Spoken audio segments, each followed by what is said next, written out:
नमस्कार दर्शकों, आपके साथ मैं हूं विवेक शर्मा और आप देख रहे हैं उत्तर बंगाल एवं सिक्किम का leading news channel SK live. आज के दिनों के समाचार के प्रस्तुत करता है जैविक राज्य सिक्किम को अनुपम उपहार संजीवनी। विश्वकै संजीवनी फसल को सुरक्षा कवच, किसानों को निम्ति वरदान। अब वक्त आ गया है अपने सपनों को एक नई पहचान देने का। Webel computer training centre, opposite Siliguri college, gate number 2, college पाड़ा, सिलीगुड़ी। टीना का घर बनाने का टोटल समाधान, बाजार भाव से हमारे यहाँ किफायती दाम। International furniture, unbeatable price. Visit a royal oak store today. घर के फर्श की चमक को रखिए बरकरार जीप्स निमोल नीम हर्बल के साथ। Looking for an opportunity to work in Japan? That is where we come in. At Vida School of Languages, VSL in association with HNA, Arms Incorporation, Japan. क्या आपके कपड़ों का बिजनेस है और आप दुकान में भीड़ भाड़ से बहुत परेशान हैं? बस डाउनलोड करें और होलसेल में कपड़ों की शॉपिंग करें A से Z तक। सिलीगुड़ी पहुंचे कैलाश विजयवर्गीय, कहा बंगाल में खिसक चुकी है तृणमूल कांग्रेस की जमीन। नंदीग्राम की जनता दीदी को देगी माकूल जवाब।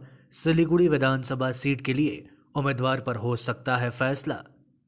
सिलीगुड़ी विधानसभा सीट से सत्ताधारी तृणमूल कांग्रेस समेत वाम मोर्चा कांग्रेस गठबंधन ने अपने उम्मीदवारों का ऐलान कर दिया है। हालांकि भारतीय जनता पार्टी ने अब तक इस सीट को लेकर सस्पेंस बरकरार रखा है। सिलीगुड़ी सीट से भारतीय जनता पार्टी का उम्मीदवार कौन होगा, इसे लेकर रहस्य बना हुआ है। इस बीच शुक्रवार को भाजपा के केंद्रीय नेता व पश्चिम बंगाल के प्रभारी कैलाश विजयवर्गीय सिलीगुड़ी पहुंचे। आज सुबह बागडोगरा एयरपोर्ट पर पहुंचने के बाद पत्रकारों से बातचीत में कैलाश विजयवर्गीय ने कहा कि पूरे बंगाल में टीएमसी की जमीन खिसक गई है। नंदीग्राम में टीएमसी सुप्रीमो एवं राज्य की मुख्यमंत्री ममता बनर्जी पर हुए हमले से संबंधित एक सवाल के जवाब में कैलाश विजयवर्गीय ने कहा कि ममता बनर्जी ने नंदीग्राम की जनता द्वारा उन पर हमला करने का आरोप लगाया है। नंदीग्राम की जनता चुनाव में इसका माकूल जवाब देगी। दूसरी ओर सिलीगुड़ी में हाल ही में सीपीएम से इस्तीफा देने वाले शंकर घोष के भाजपा में शामिल होने के बारे में पूछे गए एक सवाल के जवाब में उन्होंने कहा कि अब तक इस बारे में कोई फैसला नहीं हुआ है। वहीं जानकारों का मानना है कि सिलीगुड़ी विधानसभा सीट से भाजपा उम्मीदवार के लिए पार्टी को एक चेहरे की तलाश है। कैलाश विजयवर्गीय का सिलीगुड़ी आगमन इसी का एक हिस्सा है। बता दें कि आज दोपहर भाजपा नेता कैलाश विजयवर्गीय एक पत्रकार सम्मेलन को संबोधित करने वाले हैं, जिसमें वे कई चौंकाने वाले ऐलान कर सकते हैं। देखिए, नंदीग्राम की जनता दीदी से बहुत नाराज़ हो गई है, इसलिए कि नंदीग्राम की जनता के ऊपर दीदी ने आरोप लगा दिया कि मुझ पर हमला किया। इसलिए मुझे लगता है कि इसका जवाब नंदीग्राम की जनता दीदी को देगी और मतदान वाले दिन आपको पता लगेगा कि नंदीग्राम ही नहीं, पूरे बंगाल की ज़मीन दीदी की खिसक गई। वो दिन के अलग अलग बयान चीफ मिनिस्टर कुछ नहीं कह रही है उनकी पार्टी, और इसलिए जनता में भ्रम पैदा करके मैं समझता जनता को पहचान गहराई को उजागर हो गया। हमारी सहानुभूति उसके साथ ही कोई जल्दी राजनीति नहीं करेंगे। ये सलाह टीएमसी के लोगों को उनका काला मुँह इस प्रकार का उन्होंने भ्रष्टाचार किया,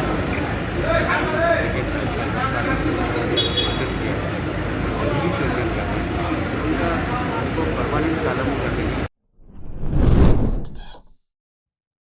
भाजपा और शंकर घोष के बीच बढ़ती जा रही है नजदीकियां। सांसद राजू बिस्ट बीमार मां को देखने पहुंचे, मुलाकात के बाद बनती दिख रही है बात।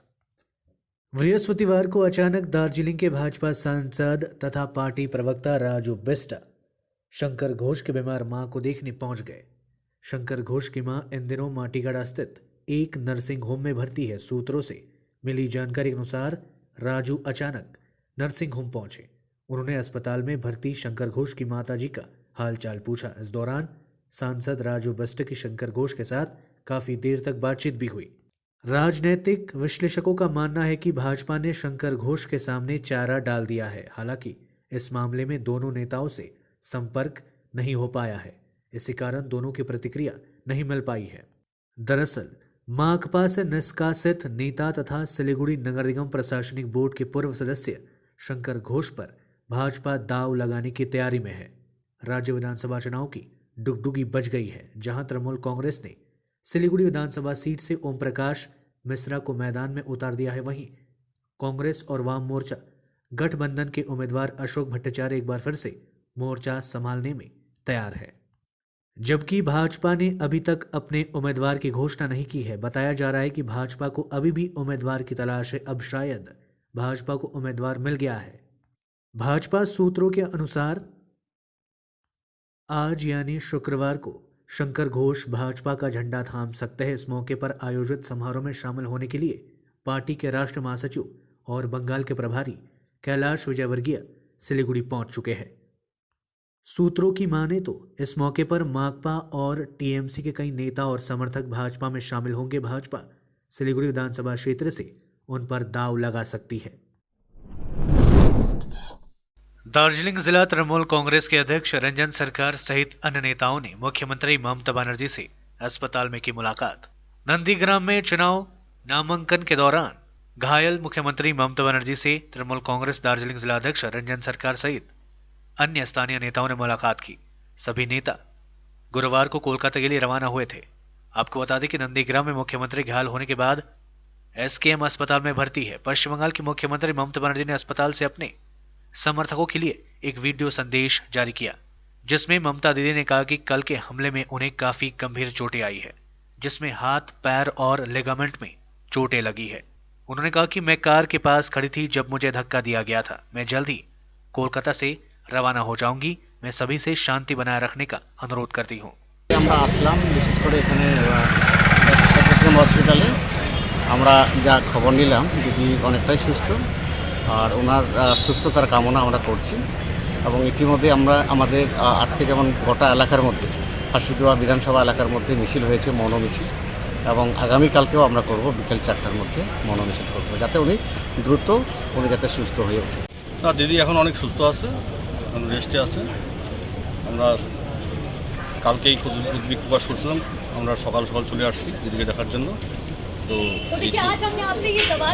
বিজেপি চক্রান্তকারীর যে ভবিষ্যৎ, দিদিকে একটা চক্রান্ত করে শেষ করার যে চক্রান্ত চলছে তার নিপাত যাক, এই সুফল কোনোদিন পাবে না। বাংলার মাটি, বাংলার ঘাঁটি, মমতা ব্যানার্জির ঘাঁটি। তাই মমতা ব্যানার্জি আবার তৃতীয়বার যেন মুখ্যমন্ত্রী হবে, ওনার আরোগ্য কামনার জন্য আমরা এখানে এসেছিলাম। তাকে দেখে আমরা খুব আশ্বস্ত পেলাম যে খুব সুস্থ আছে, ভালো আছে, খুব তাড়াতাড়ি বাড়ি ফিরে আমাদের মাঝে প্রচারে নামবেন, এটাই আমরা জানতে পারলাম। না, বিধানসভাপাড়িরা খুব উজ্জীবিত। আজকে আমাদের বড় মিছিল হয়েছে, এই প্রতিবাদ মিছিল। কালকে আমরা মৌন মিছিল করব। বিধান আমাদের যারা কর্মীরা আছে খুব চাঙ্গা আছে। না, এটা তো একটা খুব দুঃখজনক এবং দিদিকে মেরে ফেলার চক্রান্ত, এটা আমরা মনে করছি। বিজেপি এত হিংস্রতা, শুধু মমতা বন্দ্যোপাধ্যায়কে মেরে না ফেললে ভারতবর্ষে 2024-এ ফিরতে পারবে না মোদি। তাই বারবার তার উপরে এতদিন নানা ভাষায়, জঘন্য ভাষায় বাংলার সংস্কৃতির বাইরে গিয়ে কথা বলছিলেন। আজকে সরাসরি তার শরীরে আঘাত হয়েছে, এটা বাংলার মানুষ মেনে নেবে না। আমরা প্রার্থনা করছি, দ্রুত আরোগ্য কামনা করছি দিদির। তিনি তাড়াতাড়ি সুস্থ হয়ে আমাদের মাঝে ফিরবেন। লক্ষ লক্ষ কোটি কোটি মানুষের আশীর্বাদ তার সঙ্গে রয়েছে, এটা আমাদের বিশ্বাস, এবং বিজেপির পতন অবশ্যম্ভাবী। शुभेंदु अधिकारी ने नंदीग्राम मंदिर में की पूजा, दाखिल किया नामांकन। पश्चिम बंगाल विधानसभा चुनाव में नंदीग्राम सीट हाई प्रोफाइल हो चुकी है। बंगाल के चुनावी अखाड़े में सबसे हाई वोल्टेज सीट बन चुकी नंदीग्राम में मुख्यमंत्री ममता बनर्जी के बाद अब भाजपा के कद्दावर नेता शुभेंदु अधिकारी शुक्रवार को अपना नामांकन पत्र दाखिल किया। भाजपा प्रत्याशी शुभेंदु अधिकारी ने अपना नामांकन दाखिल करने से पहले नंदीग्राम के जानकीनाथ मंदिर में पूजा और हवन किया। टीएमसी प्रमुख ममता बनर्जी ने अपने पारंपरिक सीट भवानीपुर को छोड़कर नंदीग्राम से चुनाव लड़ने का ऐलान किया है। वहीं भारतीय जनता पार्टी ने टीएमसी छोड़कर भाजपा का दामन थामे शुभेंदु अधिकारी को नंदीग्राम से चुनाव मैदान में उतारा है। नामांकन से पहले शुभेंदु अधिकारी ने 2 मंदिरों में जाकर पूजा अर्चना की। शुभेंदु थोड़ी देर में हल्दिया में जाकर नामांकन पत्र दाखिल किया। इस दौरान शुभेंदु अधिकारी के नामांकन के लिए केंद्रीय मंत्री धर्मेंद्र प्रधान, स्मृति ईरानी और बाबुल सुप्रियो मौजूद रहे। नामांकन पत्र दाखिल करने के बाद शुभेंदु अधिकारी ने रोड शो भी किया। तीनों केंद्रीय मंत्री भी इस दौरान मौजूद रहे थे। राशन लेकर घर लौट रहा था युवक, बस के धक्के से हुई मौत। राशन लेकर साइकिल से घर लौटने के दौरान सड़क हादसे में एक युवक की मौत हो गई। जलपाईगुड़ी असम मोड़ इलाके में शुक्रवार सुबह इस घटना के बाद भारी तनाव देखा गया।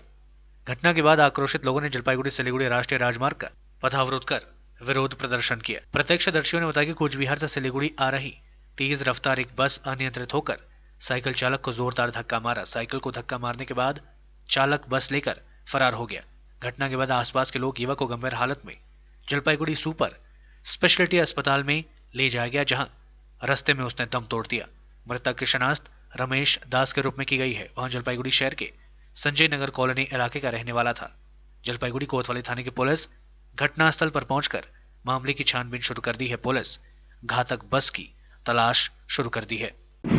এখানে আসছি একটু আগে একটা মর্মান্তিক দুর্ঘটনা ঘটেছে। ইঞ্জিনিয়ারিং কলেজ মোড়ের একটা ছেলে এখানে একটা বাস চাপা দিয়ে তাকে ধাক্কা দিয়ে চলে যায়। তারপরে তাকে হসপিটালে নিয়ে যাওয়ার সময় তিনি মারা যান।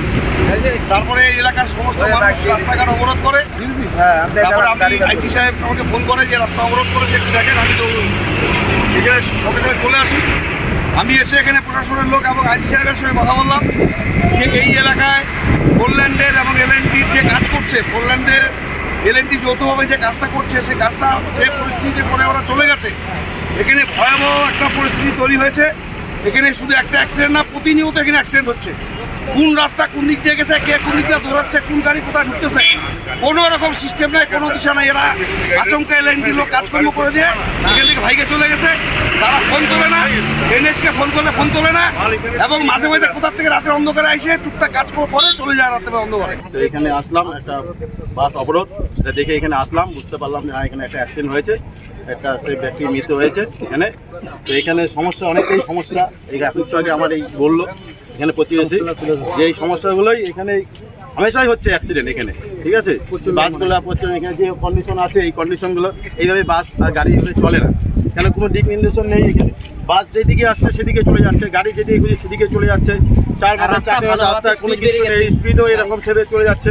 আমরা এই সলিউশন অবরোধ ব্যাপারে এখন অ্যাক্সিডেন্ট জিনিস তো, অ্যাক্সিডেন্ট জিনিসটা মানে অচানক হয়ে যায়, কিন্তু কতগুলো এরকম আছে যেটা আমাদের হাইওয়ে সম্বন্ধী হোক, রাস্তা ক্রসিং সম্বন্ধী হোক, সিগন্যাল সম্বন্ধী হোক, এগুলো আমরা একটু ব্যবস্থা মানে নিজেকে একটা প্রশাসনকে হিসাবে হোক, হ্যাঁ, হাইওয়ে অথরিটিকে দিয়ে হোক, এটা মিলে জুলে একটা ব্যবস্থা করতেই হবে। আর না করতে গেলে কোনো সময় আবার ফিউচারে এরকম মানে অ্যাক্সিডেন্টটা হতে পারে।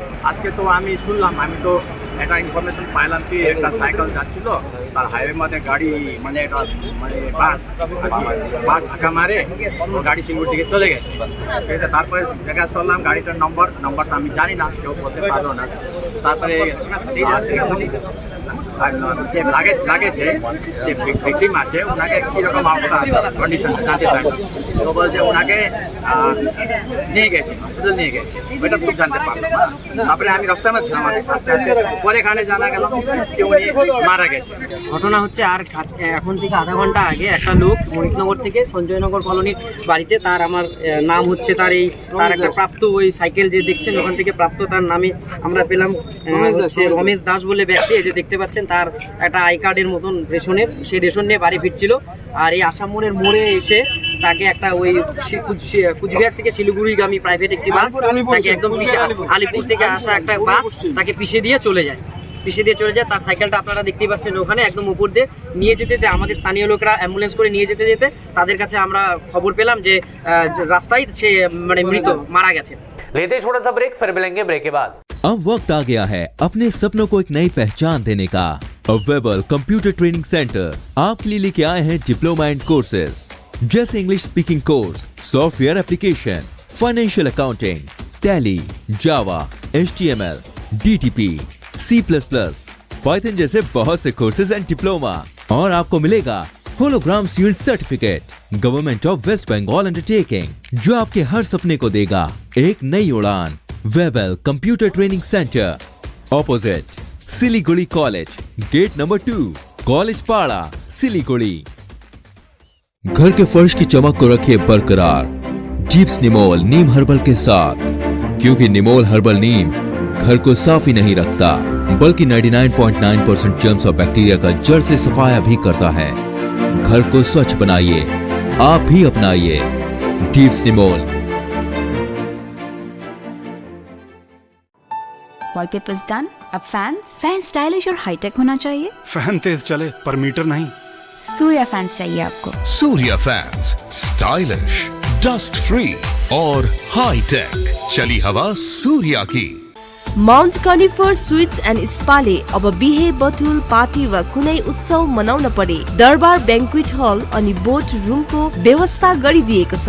हल अत्यन्तै फराकिलो भएकोले सुविस्तासँग आफ्नो उत्सव मनाउन सक्नुहुनेछ। भिडभाडको सामना गर्नु पर्दैन। 3000 र 1000 स्क्वायर फिटको यस हलको उपयोग दर ₹399 देखि सुरु गरिएको छ। सम्पर्क ठेगाना mount conifer sweets and spa 5 doctor SN Das road opposite ring mall Darjeeling. Are you dreaming to wake up under the calming Turkish skies? Make it a reality and bring home the Turkish collection from Royal Oak. Just a click away. International furniture, unbeatable price. Visit a Royal Oak store today. 50 से 70% कम कीमतों पर orchid building opposite Vega circle 2.5 mile Sevoke road Siliguri. जैविक राज्य सिक्किमको अनुपम उपहार सञ्जीवनी, विश्वकै पहिलो कीटनाशक औषधि जसको एकै स्प्रेले भ्याक्सिन सरह काम गर्छ र फसलमा लाग्ने विभिन्न भाइरस, ब्याक्टेरिया र फंगसबाट हुने समस्त रोगहरू साथै पातको रस चुस्ने किराहरू समेत नियन्त्रण गर्छ, जो रासायनिक कीटनाशक भन्दा अझै किफायती र प्रभावकारी छ। फसल कुनै होस्, रोग कुनै पनि होस्, एकपल्ट अवश्य प्रयोग गर्नुहोस्, सोचे भन्दा बढी लाभ पाउनुहुनेछ। सञ्जीवनी फसलको सुरक्षा कवच, किसानहरूको निम्ति वरदान। Looking for an opportunity to work in Japan? We have exciting employment opportunities, especially in industries like nursing, caregiver, manufacturing and construction. Advantages of working in Japan: better pay packages, better quality of life, better employee welfare and protection, high professionalism and work ethics, respect and dignity of labor, learning the best technology in the world. That is where we come in at Veda School of Languages, VSL, in association with HNA, ARMS Incorporation, Japan. Call us at 9911 546021. क्या आपके कपड़ों का business है और आप दुकान में भीड़ भाड़ से बहुत परेशान हैं और सामान लाने का समय नहीं है? तो समझो आपकी टेंशन खत्म। अब डाउनलोड करें A से Z तक ऐप, इंडिया का अपना होलसेल शॉपिंग ऐप। बस डाउनलोड करें और होलसेल में कपड़ों की शॉपिंग करें A से Z तक।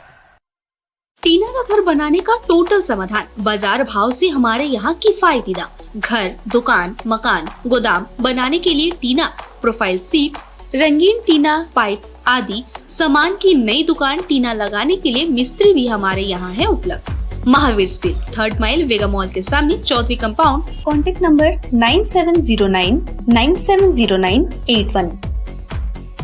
एसके लाइव ही बेस्ट ऑप्शन है। एसके लाइव का इस क्षेत्र में 24 घंटा टेलीविजन, एंड्रॉइड ऐप और वेबसाइट पर प्रसारण होता है। सोशल मीडिया पर भी हम उपलब्ध हैं। हमारी व्यूवरशिप 9 लाख से अधिक है। सिक्किम, हैथवे और NXT डिजिटल पर, दार्जिलिंग और कालिम्पोंग में दोनों हैथवे और CCN सेटअप बॉक्स पर, क्लामपुर से लेके मैनागुड़ी हैथवे पर, सिटी केबल पर सिलीगुड़ी और आसपास, नक्सलबाड़ी से पानी टंकी तक NXT डिजिटल में। तो सोचिए नहीं, कॉल करें 7908554308। ब्रेक के बाद आप सभी का स्वागत है। बढ़ते हैं खबरों की तरफ। आरएसपी नेता किशोर मिंज होंगे कुमारग्राम सीट से वाम मोर्चा उम्मीदवार। अलीपुरद्वार जिले में वाम मोर्चा ने युवा उम्मीदवार पर अपना भरोसा जताया है। वाम मोर्चा ने आरएसपी के युवा नेता किशोर मिंज को अलीपुरद्वार जिले के कुमारग्राम विधानसभा सीट से अपना उम्मीदवार बनाया है। बुधवार देर शाम वाम मोर्चा के चेयरमैन विमान बासु ने कोलकाता में संवाददाता सम्मेलन कर कुमारग्राम के वाम मोर्चा उम्मीदवार के रूप में किशोर मिंज के नाम की घोषणा की थी। वाम मोर्चा नेताओं की ओर से बताया गया कि 2011 में राज्य में परिवर्तन की हवा बहने के बावजूद कुमारग्राम विधानसभा सीट पर वाम मोर्चा अपना दबदबा कायम रखने में सफल रही थी। इसके बाद 2014 के विधानसभा चुनाव में भी इस सीट पर वाम मोर्चा ने जीत दर्ज की। हालांकि 2016 के विधानसभा चुनाव में वाम मोर्चा को यह पराजय का मुंह देखना पड़ा। इस सीट पर तृणमूल उम्मीदवार विजय रहे।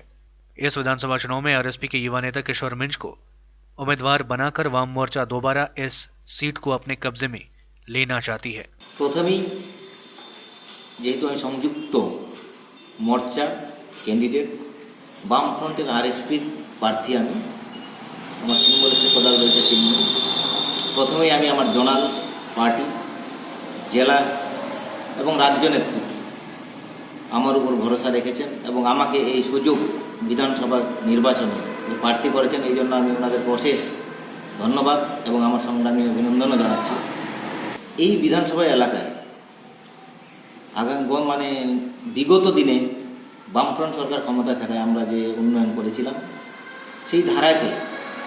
সেই উন্নয়নের ধারাকে আগামী দিনেও এগিয়ে নিয়ে যেতে চাই এবং নির্বাচন বিধি মেনে অলরেডি প্রচার আমি শুরু করে দিয়েছি, যাতে আগামী দিনের যে নির্বাচন প্রক্রিয়া সুষ্ঠু পরিচালনা আমরা করি এবং প্রচারটা অলরেডি শুরু হয়েছে।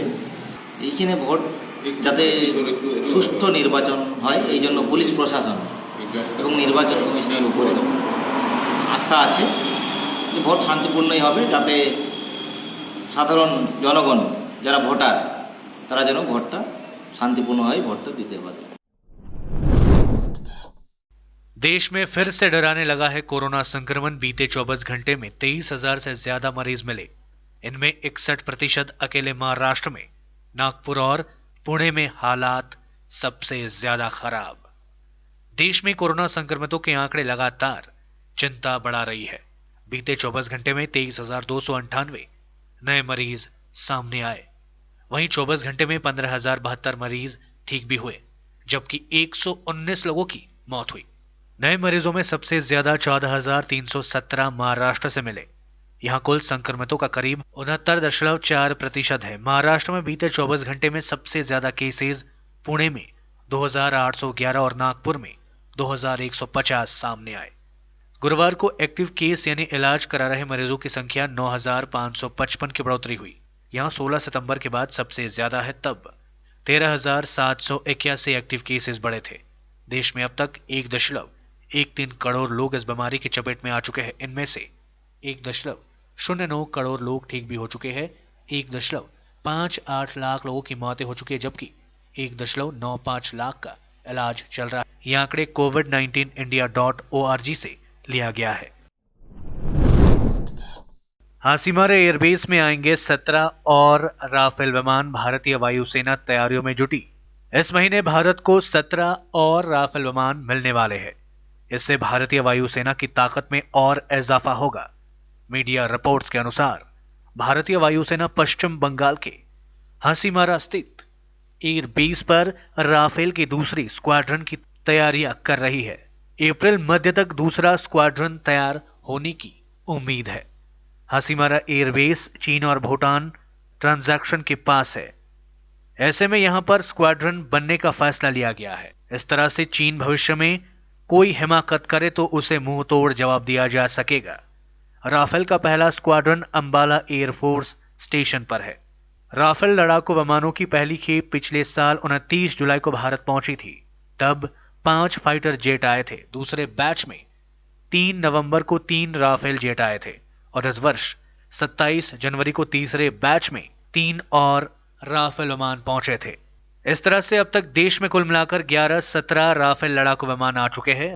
रक्षा मंत्री राजनाथ सिंह ने संसद के बजट सत्र में बताया था कि मार्च तक 17 और राफेल और अगले वर्ष अप्रैल तक सभी 36 लड़ाकू विमान भारत पहुंच जाएंगे। सिलीगुड़ी महकमे के विधाननगर इलाके में पैरा मिलिट्री फोर्स के जवानों ने किया रूट मार्च। विधानसभा चुनाव के मद्देनजर गुरुवार को सिलीगुड़ी महकमा के विधाननगर के विभिन्न इलाके में पैरा मिलिट्री फोर्सेस के जवानों ने रूट मार्च किया। गुरुवार को सिलीगुड़ी महकमा के फांसीदेवा ब्लॉक के विधाननगर के विभिन्न इलाकों में पुलिस अधिकारियों के साथ पैरा मिलिट्री फोर्सेस के जवानों ने रूट मार्च किया। जानकारी के अनुसार आज के 702 अल्फा केंद्रीय वाहिनी के जवान इलाके में रूट मार्च करते देखे गए। आज सुबह विधाननगर के मंगूरा झिंगी बस्ती से रूट मार्च शुरू हुआ। इसके बाद विवेकानंद पल्ली, विधाननगर बाजार, रविंद्र पल्ली, शांतिपाड़ा इलाके में पैरा मिलिट्री फोर्सेस के जवानों ने रूट मार्च किया। इस दौरान पुलिस अधिकारी व पैरा मिलिट्री फोर्सेस के जवानों ने लोगों से मिलकर उन्हें निर्भयता के साथ अपने मताधिकार का प्रयोग करने का आह्वान किया। गौरतलब है कि चुनाव आयोग की ओर से विधानसभा चुनाव का ऐलान हो चुका है। सभी राजनीतिक पार्टियां चुनाव प्रचार में जुट गई है। चुनाव आयोग के साथ साथ स्थानीय पुलिस प्रशासन भी शांतिपूर्ण चुनाव संपन्न कराने की तैयारियों में जुट गई है। दार्जिलिंग जिले में 17 अप्रैल को मतदान होगा, 2 मई को मतगणना होनी है। आज के लिए बस इतना ही। तमाम खबरों के लिए देखते रहिए SK लाइव, आपका समय आपकी खबर। धन्यवाद।